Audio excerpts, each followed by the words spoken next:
And now we are joined by UFC Featherweight Andre Ewell, who faces Charles Jourdain on December 18th on UFC Fight Night. Derek Lewis versus Chris Daukaus. Andre, first off, how is life at the moment? You know, you got a bit of changes, moving to featherweight. You're coming off 2-fight losing streak. I'm sure, you know, you're fighting the past festive period as well. I think things might be a bit crazy, but how is life genuinely? Generally good. Definitely good. Granted that I am definitely coming off of the 2 losses and everything, but I feel like it only just molded me to push me basically forward to move up weight, which everybody knew what I wanted to do from the beginning. So just, 2 losses gives you that extra little push, I guess you can end up saying, So, but yeah, besides that, everything on the outside, it's all good. Me being a basically single father and everything with my boy, enjoying that. And, with more time, him coming to the gym, watching his dad work. So it's actually beautiful. Paradise in my eyes, And obviously you've made a move from bantamweight to featherweight. What was the kind of reasoning behind this? Truth be told, I didn't like the 3 weeks that I normally end up taking or going through to basically burn the weight to 35, because I'm coming from like 163, give or take. So it ends up like destroying not only the body, but it's also like a mental thing, Granted that at 135, I know that I'm solid and good, but it's just more and more of an impact type person. And that's not the style for 35. You got, everybody's there, very explosive, very, ongoing, knowing when to throw and when not to throw, little small things like that. And at 45, I get to end up doing all that plus more.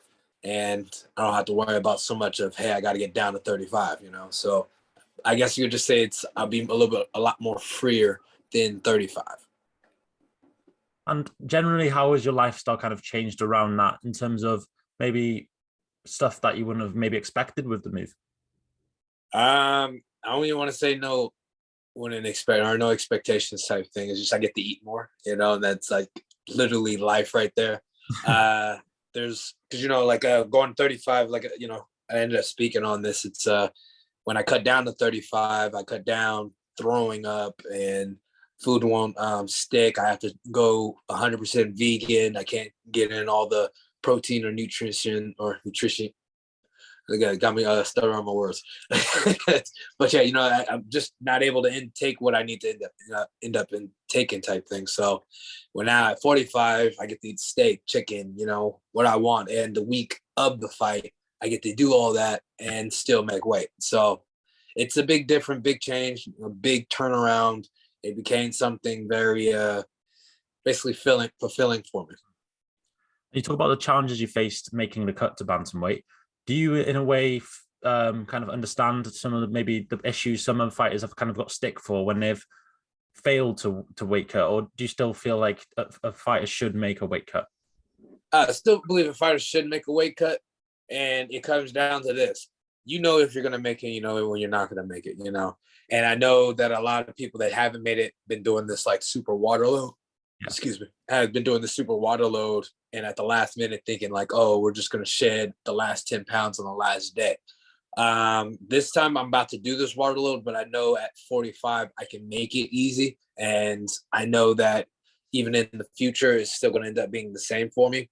But for other people, like going down to 35, it's the little shedding and stuff like that. It's like, when you're gonna make it or not, and that's when these fighters should be calling in and saying, hey, can we do a catch weight? Kind of give them the warning so they can end up, eating while they're not making it, or whatever the case is. Like, hey, I made it to 35 and you come in at 38.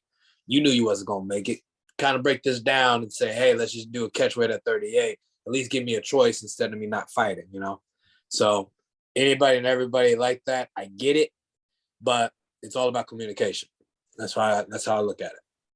And obviously this is your kind of debut at featherweight. I know you will find out once you've had a couple fights here, and maybe after this fight you'll kind of understand, but how do you see your skill set suited to this division in comparison to the bantamweight division? Do you think it's better suited to this division?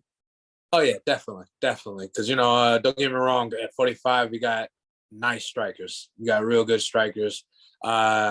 it's well-rounded. If anything, it's not like bantamweight where it's like one's really good at the floor, and then you got one that's really good with the striking, and then you got one that's balanced but just doesn't have the explosive finishing edge type thing. Where in bantamweight, it's like, hey, everyone hits, everybody ends up moving, everybody ends up coming at you. They keep that pace, they got that jits. If it's wrestling, regardless of the situation. You're going to get that different type of skill set on the table, and I definitely feel like my skill set sits there, especially with me not have to cut an extra 10 pounds, so should be like perfectly heaven for me. I'm sure you've had a look at the division, look at that potential opponents, maybe even before you got put with the name Charles Jourdain. What was kind of maybe the dream matchup you looked at as potentially as your debut? And also, what is kind of a dream matchup for you in the featherweight division in the future? For now, it was definitely Charles, guys. I was actually calling him out like last year. Okay. I'm a fan. Just me being real, I'm a fan of the style. He brings it. And I know a lot of people place me down as a brawler, but it's like it's a brawler for the fans. But in reality, if you end up like breaking down everything that I end up doing, it's an art to what I do. And that's the same thing with Charles. Charles has basically a draw-in style for you that it can end up being very explosive. He'll try to bang out, but at the same time, a little artsy with it, But yeah, I seen him fight last year. Definitely seen him fight when he fought a Superboy Korean Superboy. I was a fan, and his style matches with my style. So it's kind of like, hey, I would love to make that fight happen. But they're trying to stick me at 35 at the time. But now, for that to be my debut, it's like, it's basically awesome. It's like, hey, I knocked at the door and he opened it. All right, what's up, Charles? But future dream matches, I can go ahead and say since Cater came down, he came down weight, so I believe that would be a good dream fight since he's like big in the game. I know a lot of people would say, hey, would you want to fight Max? But in reality, Max is cool as hell. He's a basketball player. So look, I'll probably challenge him in the basketball game, if anything.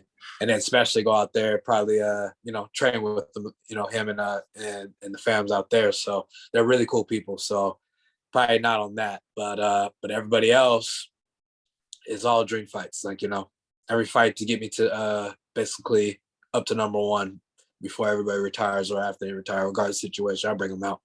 Hell, even Chad Mendez. Yeah. Like, he's still on the contract. I know he's doing like bare knuckle fists or something like that on the side, but his boxing's been getting really crisp. So when he, if he wants to come back, I'd definitely like to make that fight happen. That'd be the dream fight right there. Chad Mendez. That's good to hear, man. And then just looking at Charles Jourdain, were you the one that kind of initiated this for you to be your debut? Was it your management team that got this, or was it kind of UFC that put it together? I want to say UFC because we're both coming off a loss and everything. But they do know because it's funny. It was actually it was called out for Jourdain's opponent that he lost to, but I actually like that guy. That guy's like, he's like, I'm cool. I'm a fan of that dude. So it was kind of like, damn, we follow each other on Instagram or like, I'm kind of like, I'm cool with him and whatnot. But then, but yeah, they came back with Charles and it was a good matchup. And I was like, you already know not to ask me because in my eyes, it's a yes. It was a yes in the beginning. And it's always a yes to any other opponent if it would have came out being anybody else, unless we're like following each other on Instagram or something. And I like, I think you're like, cool. But if it ain't that, it's 100% yes. Hey, let's make it happen. We'll fight. Let's make magic. And so when Charles' name got basically popped up, they didn't even ask me. They just kind of like sent me the contract. You feel respected by the UFC in that way because Charles Jourdain's definitely kind of maybe a dark horse in the division. He's highly rated by a lot of people, and he doesn't have the skill set. He has a fan base with the kind of the Canadian side to him. Do you feel like the UFC respects you? They've given you big names in the past as well, like Marlon Vera as well. Yeah, I definitely believe that because you got to think about it. Since you just said Marlon, he didn't get ranked until he beat me. Yeah. See, you got to kind of like look at things like that. And then granted, I thought I was winning that fight before, the little hiccup in the third round and whatnot. And things end up making things happen for a situation. I was the up and coming type thing. They know it. That's why they constantly keep giving me the certain things, because they know I don't say no to none of these people. Because that was the funny thing about Cheeto or Marlon.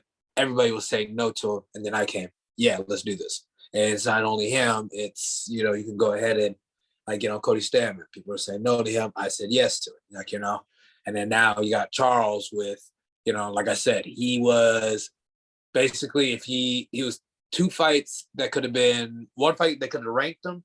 He ended up losing it, and then this last fight could have brought him into the in that little topic or the talk of being ranked and everything. So I feel like me and him are basically on the same boat, same page, and the whole nine. He was that guy that should have blown up and been ranked already. I was the guy that should have been blown up and been ranked already. So this is kind of like, who wins this one? It's going to be the guy that's going to end up being ranked in the future. Yeah. And I think it's fair to say, 2021 hasn't exactly been your year just yet. But coming off of 2 losses, having been on a 2-fight winning streak previously, how hard is it to kind of remain positive despite, kind of everything going against you in a way? I'm going to say definitely hard. Definitely hard. Just the fact is that other things had happened this year, like me being real to the situation. I was engaged 2 months ago and following, 2 months ago. And then after the 2 months ago, I'm not engaged anymore. So it's mind fucking blown, and I ended up having a reality check when I was sitting there in the middle of Target with my child, shopping for him, basically breaking down, you end up kind of grasping everything that has gone wrong, but it was a little small repeat of what happened with my first child. And it ended up bringing little nightmares, I can go ahead and say, but I definitely know when there was nightmares, it became a whole new drive for me. So in this past 2 months, it was a whole different vibe of me and a different type of animal that has been training. And I definitely say I have improved in many ways. So 2021 has definitely kicked my ass, but I'm definitely going to leave it with me kicking it, me kicking its ass. That's how I ended up placing it. Simple and straightforward. I think one of the first observations people will make of you is that you're a very positive person. That's clear on your social media. How do you keep positive? What in your life kind of keeps that positivity around you? Just want to make my boy happy. At the end of the day, when he looks back and say, "Hey," same question like, "Hey, what made you so positive?" And that's just gonna end up being the simplest answer. It's you, hey, I knew you were watching me, and granted that I wanted to break, I had to end up making you happy, and then you have an older brother that I trying to fight to be in his life. So when he looks back, it's that he was always positive, trying to fight to be in his life. So at the end of the day, you got people watching, and I know for you, you probably have somebody watching watching you. So it's you got to end up leading by example that you can go through dark things and there's always light in the end of the tunnel type thing, Yeah. So it's all about keeping positive on that situation. And I'm always going to be positive. And I know I have my moments, and those people that have your back is the ones that are supposed to uplift you and everything. And the ones that have my back, like I said, it's my boy watching. So he's always going to uplift me. And then, basically my family, brother and cousin, they'll constantly keep pushing me. So, so regardless of the situation, always going to be positive and always going to end up smiling. How big of a part does your boy play in terms of motivating you to win, and so he can look back on you and know that his father was a beast inside the cage? And that's exactly that motivation. It's a lot. It's big. And that's, it's like the whole game of me. At the end of the day, I'm trying to make things comfortable for him, So if I can't end up screaming how much that is important to me, or how it will be important, or how it is important, I ain't doing my job, I guess you could say. So definitely with him, everything it's, pushing me forward to end up being the best. So that's my motivation. Him and his older brother. So yeah. And do you feel like there's extra pressure on yourself this time around with being on a 2-fight losing skid? and looking at how maybe strict the UFC has been in terms of cutting up fighters recently? If you would ask me this 2 months ago, I would have told you that it's like super, super, like, it's on edge. Like, hey, don't push me. I'm close to the edge. Don't push me type thing. But as of right now, like I said, I have took everything possible on this ride. And I know that there's a brighter, it's only going to get brighter. And so it's like, it's not heavy on me. It's not, it's no pressure. It's none of that. And I know a lot of people around me like, oh, Dre, we got to do this. We got to do this. I already know I'm going to do it. At the end of the day, I already know what I'm going to do, and I know I'm going to do it, and I'm going to end up finishing this fight, and I'm going to win this fight. So it's me being positive just on that part, and I'm going to constantly stay that positive because I know who I am. I know by me moving up weight that I'm basically myself, and that myself is going to be the person that's 100% having fun and loving what he does. I love what I do. I'm in a sport that's allowing me to do what I love to do. Fight. What's your statement kind of to the featherweight division? You're coming now, you're entering this division. What do you have to warn the fighters in this division? Well, after I work and finish Charles, I am basically the new, and just sit there and say the new, basically I'm home. Let's just go ahead and say that I'm home. So go ahead and move over because I want to sit on the couch. Give me a plate, please. Just like that. And last time out, your walkout song was Ariana Grande, Thank You Next. What was the thinking behind that? Is that a song that kind of pumps you up before a fight? Oh, definitely. I'm a big fan of Ariana, regardless of the situation. She's really cool, and the music is automatically awesome. So I'm thinking about coming back out with something like that. But if I don't, just know that anything and everything on these highlights, I am definitely going to have her voice on the background of everything that I do in this next fight. Is there a potential for a call out at Ariana Grande after the fight? Since I am single, it might actually. I think I might shoot my shot, bump it. Why not? Let me shoot it out there, bang bang. I'm with you. Will it be a different song this time out with a walkout, or are you going to stick to Thank You Next? Right now it's a flipping coin. Like, cause I want to come out to that. Yeah. Because then just the fact is that song is actually made for all the other fighters, like, the last two fights and the fights before that. And he's my one he's next. Finish that, and then I can go ahead and play the song again because it's going constantly. I'm constantly keep taking names. That's 100% what I'm doing. Taking names up in the featherweight, moving up the ranks. And just looking at your training camp this time around, have you made any adjustments off the back of 2 losses, or have you kind of kept to the same kind of routine that you're used to? It has been definitely changes, especially in my conditioning, up on the weights, different priorities of different movements and little timing and things. Jalen has been in the gym more, and we kind of been moving and flowing. And he also brought one of his coaches' name. Dang, I don't even want to butcher his name, but I feel like Ozzy. There we go, Ozzy. I'm over here like, so hey, if he sees this, I am sorry. That sounded pretty good to me. Yeah, all right. So yeah, he came in, was working with him, and I was able to jump in, and everything. So, and work with a couple of his other guys.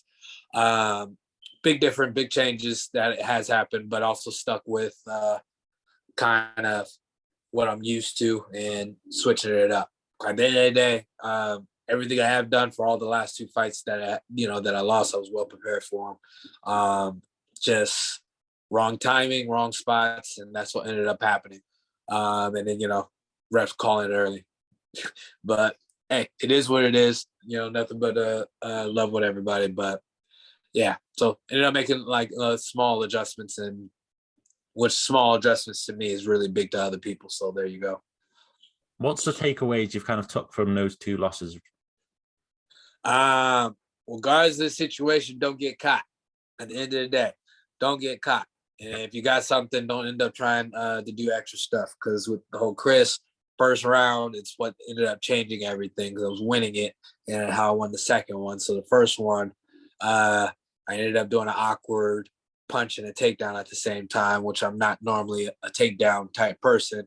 And I ended up getting caught with a flash knockdown and tell the people, hey, stole the round. So I can literally argue that case, and a lot of people ended up arguing that case. But hey, you take the bullet where it hits, you know. And the last one, I know that I was opening up. I started off slow, and I was opening up in the second. I ended up getting caught. I felt that it was done early, but from that takeaway, it's don't get caught. You don't know what the ref sees, and you don't know how things end up flowing in a lot of directions. But everybody that do know me know that I was still good, and after the first one, I still constantly keep flowing and adapting type of ordeal. So, yeah, just don't get caught. Now we're at 45. Be faster. Hit harder. Be quicker. Be smoother. Just looking back at that Chris Gutierrez fight, there's a big talking point with that fight in terms of with the broadcasting about a comment Jon Anik made about you and Chris being in custody battles.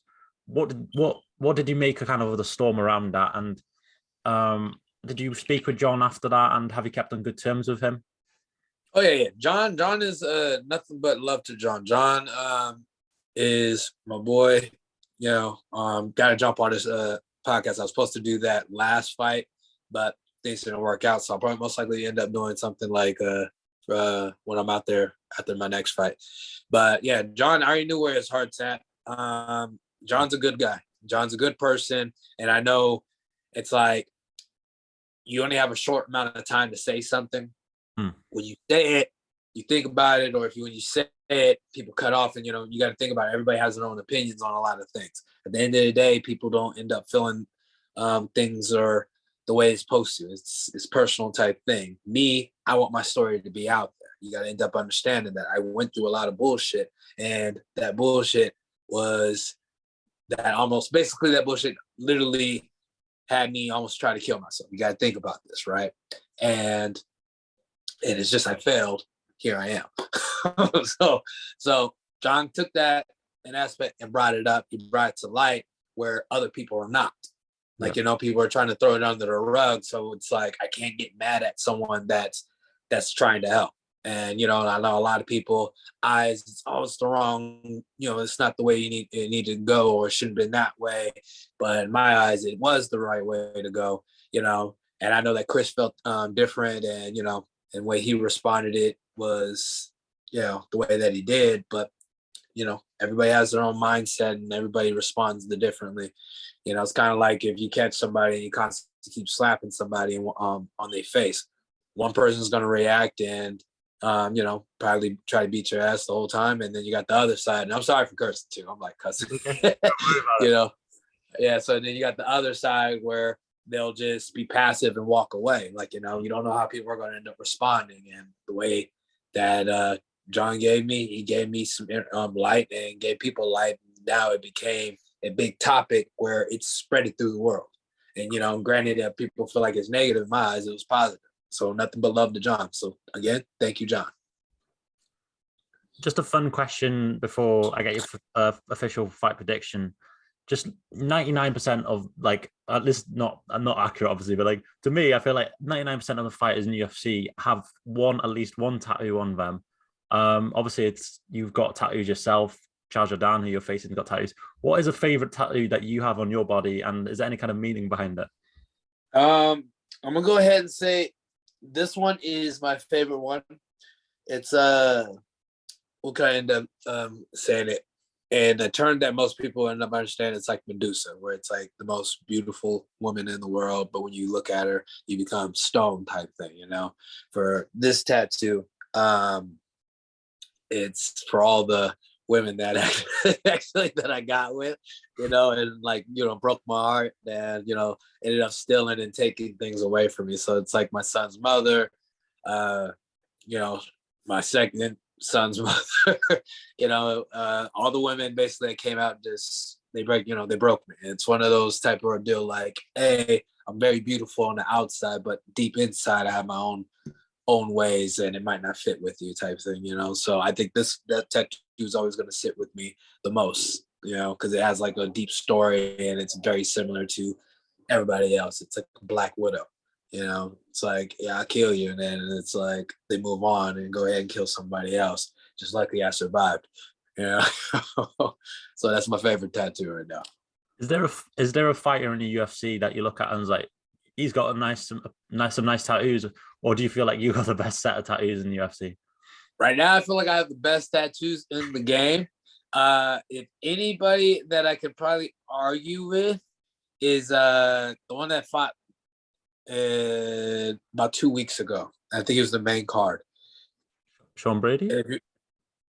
Yeah, he's the one with the big red Hyatt mask on his back. Yeah. That's him? Okay. Yeah, I feel like that'd be the only challenge that I have at this moment. And it was funny too, because somebody ended up tagging me to him. Yeah. When UFC posted, they're like, yeah, he has the I think argument that he or Andre has the best back tattoo piece in the game. And I was like, yeah, he definitely does have one, but I think I got him beat by just like 2 points, So if anybody, I feel like he's the guy at this moment. And don't get me wrong, I forget that there is like some of the ladies right now that also have like some awesome tattoos. Like Jessie Jess has some really cool tattoos, which I just got done seeing her at the fights last weekend. Really cool person, and fought on the same card with her. So I'm her shit. I don't know if she knows, but I'm like already a fan, and I told her I was like, yeah, I'm a fan of you, and your coach and everything. But yeah, it's always nice chopping it up with her. Or when I was chopping it up with her, it was nice. But she has awesome tattoos, and then me, I already know I'm about to end up building and getting more. So after this fight, I'm like, I should be getting at least 5 more pieces added, and which should be connected will turn into one. Just a bit of a random question off what we talked about Sean Brady. I don't know if you saw in the lead up to that fight, but there's people kind of taking the mic, well, not taking the mic, but like making jokes around. Michael Chiesa has a tiger tattoo, and Sean Brady has a tattoo of him choking a tiger. So people were like, bet the house on Sean Brady, and obviously he ended up winning. Are you a superstitious man? Do you believe in stuff like this, or did you see that at all? I definitely saw it, and I am. I'm a guy that believes in karma like a bug. so I ended up seeing that. I ended up. I think I joined in on the joke and everything. It was pretty cool. So it was funny, and especially since it came out the way, it ended the way that it did as well. So it's like, yeah, it's perfect prediction type thing, and so I was with that. And finally, can I just get your official prediction for December 18th? How do you see this fight playing now? If you can't give me kind of how you're going to finish him, because it is going to be tough to call, but how do you see the fight kind of playing out in your books? I definitely see me finishing him. I'm going to let you know that. And I know it's 3 rounds, but I'm just letting you know I'm treating every round as if it's my first round. So I could go ahead and say first round. So at the end of the day, it could be followed up in the second or third, but I'm going to be treating it like the first round. So if anybody asks me, I'll be like, yep, that was the first round. So first round with it. That's my mindset. What's like the perfect way this could go on December 18th in terms of a bonus, a call out for Ariana Grande, a win, anything extras that you want? Definitely a bonus. I feel like me and Charles will have a bonus type fight. Okay. The bonus going to be definitely going in my direction. He's too explosive. I'm too explosive for it not to be, explosive fight. Yeah. And it, clearly that would add into the highlight is me calling out Ariana Grande type thing, me saying hi to her. Shoot, she might be in Vegas. Who knows? Give me a backstage tickets. I'll be the guy that is okay sitting over there in the backstage, holding her water. So I'll be okay with that. But and then clearly probably that extra highlight is me calling out Max Holloway at a basketball game, if anything. So I think I'll December 18th is going to be, very fun, and, I'm going to definitely enjoy it. Definitely enjoy that whole day /night /morning whenever we fight. I'm here to bring a show. They might as well start calling me Mr. Entertainment because I'm about to entertain the world.